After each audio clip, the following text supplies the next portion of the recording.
കുറേ ഹോട്ടൽ പണിക്കൊക്കെ പോയതാണ്. അപ്പോൾ എനിക്ക് ഈ തൊഴിൽ 20 വർഷമായി ഞാൻ ഈ തൊഴിൽ ചെയ്യാൻ തുടങ്ങിയിട്ട്. അപ്പോൾ ഇപ്പം നമുക്കറിയണ പണി നമ്മൾ തന്നെ ഒരു കടയെടുത്താലോ അങ്ങനെ പറഞ്ഞിട്ട് ഞാൻ തുടങ്ങിയതാണ്. എല്ലാവരും വരണം, ഭക്ഷണം കഴിക്കണം, സഹകരിക്കണം. ഈ പാവ ഉമ്മ ഒരു കട നടത്തുകയാണ്. എല്ലാവരുടെ സഹകരണവും വേണം. ബിരിയാണിക്ക് 90 രൂപയാണ്. പക്ഷെ നല്ല രാത്രി ഒറിജിനൽ ബിരിയാണിയാണ്. 3 പീസ് പൊരിച്ച ചിക്കൻ, ഒരു എഗ്ഗും വയ്ക്കും. റൈസ് ഫുള്ള് ഒരാൾക്ക് നല്ല വയറ് നിറയെ കഴിക്കാം. ഞാൻ വീട്ടിൽ ഉണ്ടാക്കുന്ന ഭക്ഷണം പോലെ ഇവിടെ ഉണ്ടാക്കുന്നത്. അതിൽ ഒന്നും ചേർക്കണമൊന്നുമില്ല, അജിനോമോട്ടോ അങ്ങനത്തെ ഒന്നും നമുക്ക് ശരീരത്തിന് കേടായിട്ടുള്ള ഒന്നും ചേർക്കണില്ല. ഇന്ന് വരെ ഞങ്ങളുടെ ഭക്ഷണത്തിന് ഒരു കംപ്ലൈൻറ്റ് വന്നിട്ടില്ല, നാളെയും വരില്ല.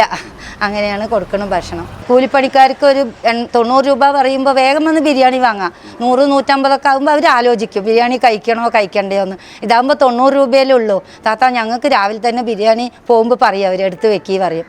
പണിക്കാർ നിറയെ കൂലിപ്പണിക്കാർ വന്ന് ഉച്ചയ്ക്ക് കഴിക്കും. വയറ് നിറഞ്ഞ് ഞങ്ങളെ ഉണ്ടാക്കിയിട്ട് പോകും. താത്ത നല്ല ബിരിയാണിയാണ്, തൃപ്തിയായി, ഞങ്ങൾക്ക് വയറ് നിറഞ്ഞു പറഞ്ഞിട്ട് പോകും. പാലക്കാട് സ്റ്റൈൽ നല്ലൊരു ബിരിയാണിയാണ് ഇവിടെ.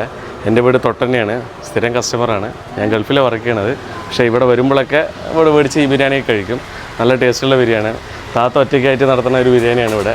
കുറേ കസ്റ്റമറൊക്കെ വരുന്നുണ്ട്. അപ്പോൾ അറിയുന്നവരൊക്കെ ഇവിടെ വന്ന് കഴിക്കണമെന്ന് അഭ്യർത്ഥിക്കുന്നു. മെയിനായിട്ട് വലിയങ്ങാടി ബിഗ് ബസാർ സ്കൂളിൻ്റെ സമീപം മുജാഹിദ് പള്ളീൻ്റെ നേരെ ഓപ്പോസിറ്റാണ്. എല്ലാവരുടെ സഹകരണവും വേണം.